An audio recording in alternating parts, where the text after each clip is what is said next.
I'm recording my homily for the 5th Sunday of Ordinary Time, and I talk about snow a little bit in my homily, so I figured I would do it outside in the snow. But more importantly, I'm going to be talking about St. Peter and Jesus and their interaction when they're on the boat, right? So you have this moment where Peter says to Jesus, he says, "Lord, we have been working hard all night, but we have caught nothing," right? That sounds like a deflated man. That sounds like a man who's somewhat depressed, who's feeling, perhaps he's feeling incompetent in terms of his work as a fisherman because he's not catching fish, right? But also just lacking confidence, because when Jesus says to put out into the deep, you can feel, if you can't hear it, you can at least feel his hesitancy to do it. And then you see that come out afterwards when he's so surprised at what happens, right? Okay. Now, we use this gospel often to talk about vocation. And so you think about the vocation to the married life, husbands and wives, they want to be competent as husbands and wives. They want to know what they're doing, what they should do, how to raise their kids, how to love each other. And they want to feel confidence in that, because when you feel confidence, life is just so much more enjoyable. And so you see that Peter today in the gospel, he's growing in confidence. But when it becomes divine confidence, that's actually a really good way to put it. I didn't even think of that during my homily on Sunday. When you're growing in divine confidence, you feel this ability to do more than you could have ever done on your own. Okay? So we're going to talk a little bit about that. Now, we also use this gospel to talk about vocations to the religious life and to the priesthood. And so this is a calling. Peter is being called, James and John they're being called by Jesus not to be good fishermen, not to feel confident, competent as fishermen, but to go out and fish for men, to bring the gospel into the world, and to not be afraid to do that. Okay, now let me ask you this. Do you feel confident driving in the snow? Do you feel confident? Because there's some people who do. I watch them here. We've been having snow all week. This is day 7 of snow for us. We got 2 more inches last night, so we're probably at 14 inches of snow total, something like that. I don't know. But where was I going with that? Oh yeah. Do you feel confident driving in the snow? Because I watch people, going by, and some people are really confident. Other people, they're driving 2 miles an hour. It's like they're not very confident in the snow. Now, my mom, with her Subaru, she has a Subaru. She loves her Subaru. She's so confident. She feels that she could just drive right up a mountain. She feels like her Subaru is just so planted to the ground. She has a lot of confidence. But you give her any other car where you're going to be slipping and sliding a little bit, and nope, she's staying home, right? Not going anywhere, okay? I watch people, especially the people who have these like beat up old pickup trucks. Well, they don't really care if they hit anything, so they feel like they have a lot more confidence. Now, when I'm driving, so I just got a vehicle that's 4-wheel drive, so it was kind of prophetic, because I had no idea we were going to get this kind of snow, but I got 4-wheel drive. So I was driving out to St. Anne's in Tulalip the other night, and you're driving on compact snow and ice, and there's people who are, they're lining up behind me. And I'm like, am I really driving that slow? I'm driving the speed limit, and they're lining up behind me. So I'm watching cars come the other way, and they're driving really fast. So it's like, I can do that, I guess. So I sped up, right? I didn't really feel that confident, but because I saw other people's confidence, perhaps it was foolishness, but other people's confidence, I felt more confident. Peter's going to feel more confident the closer he is to Jesus, right? The closer we stay to God, we will naturally feel more confident. Now, we're going to have those moments like Peter, James, and John where we don't feel confident because Jesus is stretching us, he's pulling us, getting us to grow.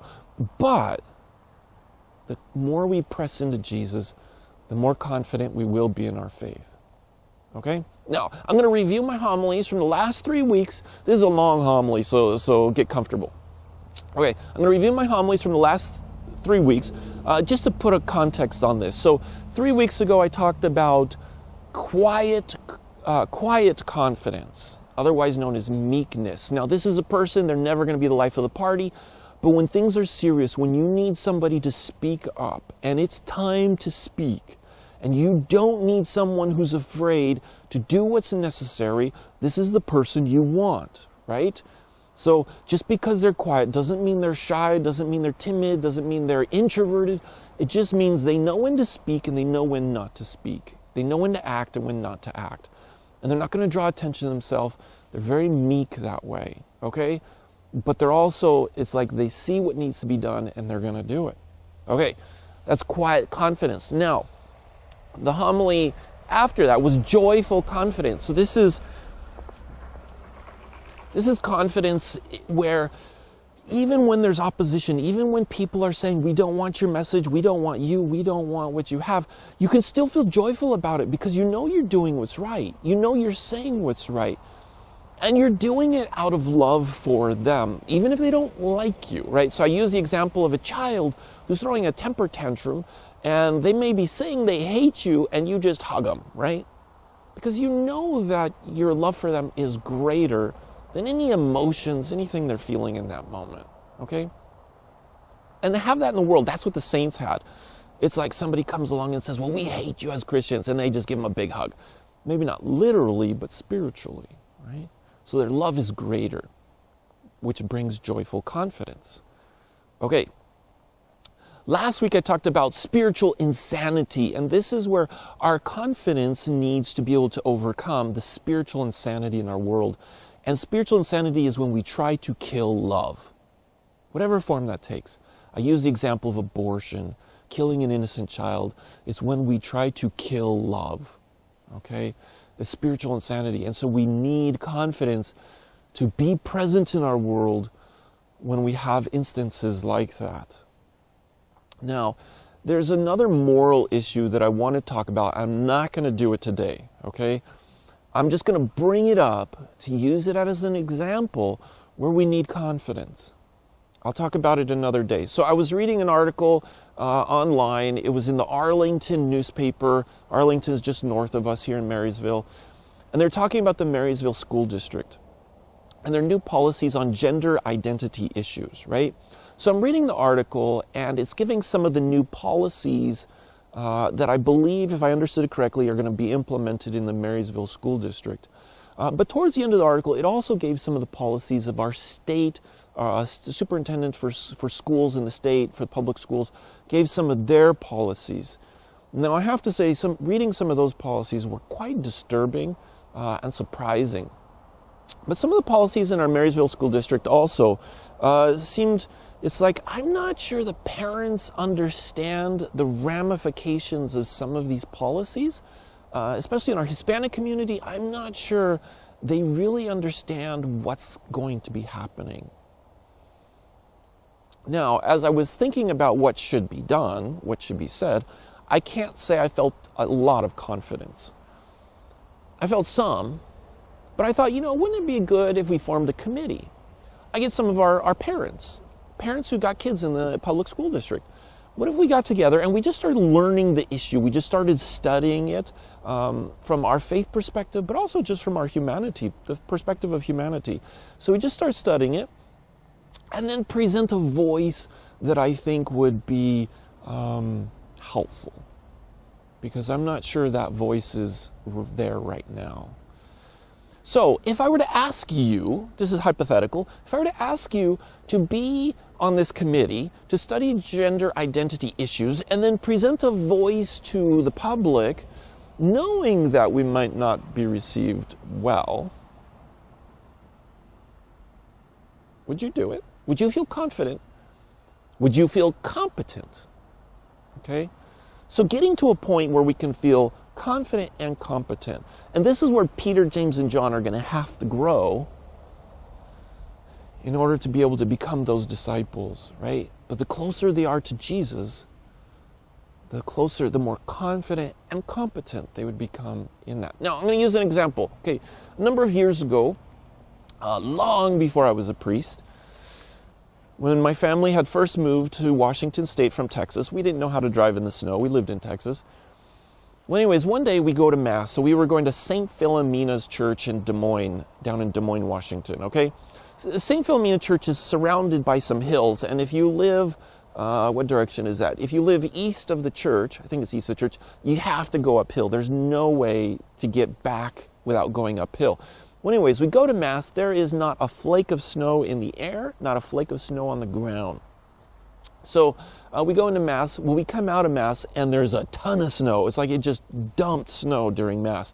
And we didn't have any clue that that was happening. Well, we had a van, a rear-wheel drive van, horrible in the snow. So we managed to go downhill even further as we were trying to get out of the parking lot. And then we promptly got stuck. And there was no way we were going to get home. So we had to walk home. I don't know, 2 miles, 2.5 miles, something like that. So I got my foot in the snow. It's getting cold. So we start walking home. Well, there's this one hill on Military Road, by Kent Des Moines Road, Military Road. It's a really steep hill. And in order to get home, we had to obviously walk up the hill. So we're walking up this hill. And as we're doing so, cars are going down the hill, and it's an ice rink. I mean, it is just crazy how slick that hill is. And so they're like a bowling ball. I mean, they're just going down the hill. Well, as we're walking up, there's cars that are spinning out at the bottom and getting stuck, and then more cars are coming down, and they're crashing into each other. And it's like a bowling alley of cars. So we're kind of watching this. Well, people start gathering on the side of the road with their coffee, and they're watching. And it's kind of entertaining. Okay, this was not my finest hour as a Christian man, okay? And as we were watching this, I have to be honest, it didn't feel like anybody was going to get hurt. It didn't feel like it was dangerous. But anyways, these cars would go down, and they would slip and slide and crash. And then there were cars trying to go up the hill, and they would slip, and they would make it. And we would have as we're watching them with other neighbors who are coming outside to see how high on the hill they could get, and they all slide back down to the bottom. And I did what any good Christian man should do in that moment. I ran and got my video camera. And I came back, started videotaping. Okay, I was joking about that Christian part. Well, anyways, there's this one guy, he's got this red Jeep. And you know, guys with Jeeps, they think they can do anything. So anyways, tries to get up the hill. He doesn't make it. He slides back down and crashes into some cars. And they're down there exchanging their insurance and information and all that. Well, anyways, the guy who owned the red Jeep, he was a soldier. So at the top of the hill, a little ways down, right by where we lived, there was a National Guard armory there. So he was just going to work. Well, he ends up walking up the hill and going to his work, and he's not a very happy camper, right? But anyways, he comes back. He comes back with a Humvee. And he parks it at the top of the hill and blocks the street with it. And then he just stands out there, and he refuses to allow any more cars to come. Now, we were gravely disappointed in that. It ended our entertainment.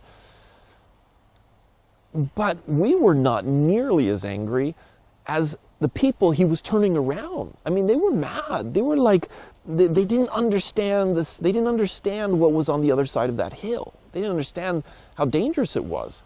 And I got to be honest, afterwards I realized, you know, that was actually really a dangerous situation. There people could have been hurt, because there were people standing outside at the bottom, and people could have been hurt. He recognized that. And so he refused to allow people to go. And even though people were saying they were really mad at him and they wanted to go, they wanted to try it, they thought their car could handle it, he knew better. And so out of concern for their safety and out of a love for them, he stopped them. And even though they didn't like it, he refused to budge. And when we walked home, he stayed there and guarded that road so that people wouldn't drive down that hill. Now, he was confident. He was also competent. He knew what to do. He made the right decision.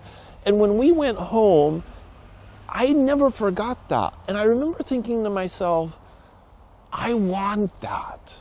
I don't want to be a spectator who's just entertained by other people's lives, right? I don't want that. I want what he has.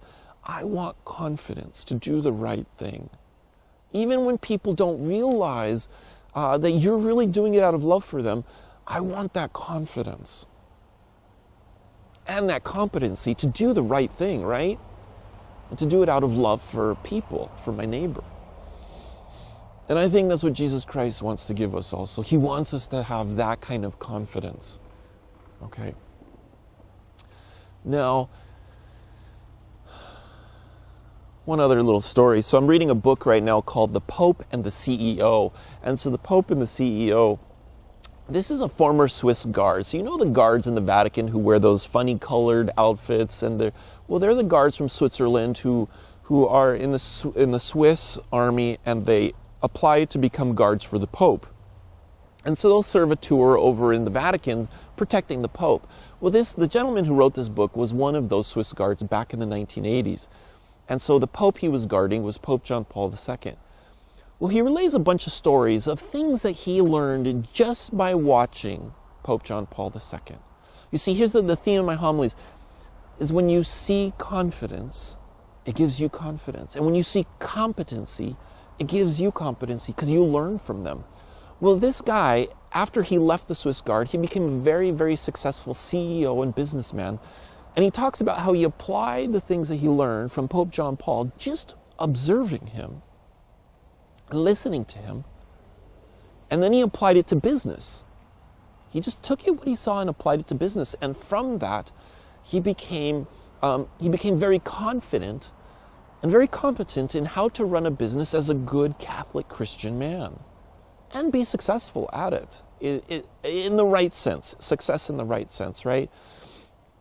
And so one of the stories he shared was when he was a very new guard, he was standing out there, guarding, and he's got his, what do you call it? Whatever the thing is that he's got, halberd or something like that. So his weapon. But he's brand new, he's out there, he's standing in the sun, and it's sweltering hot. It's the opposite of today. Sweltering hot, he's pouring down sweat, and he thinks he's getting faint.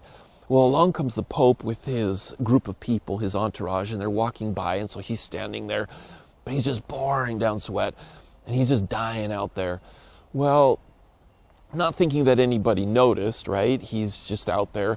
Well, this nun, after the Pope goes by, this nun comes running out with a glass of water and hands him the glass of water and says, "The Pope says you need this." Right? And so he was so amazed that the Pope of the whole Catholic Church in the whole world, would be concerned, would even notice him, but be concerned enough to tell someone to help him. And he said that's the key of a great leader.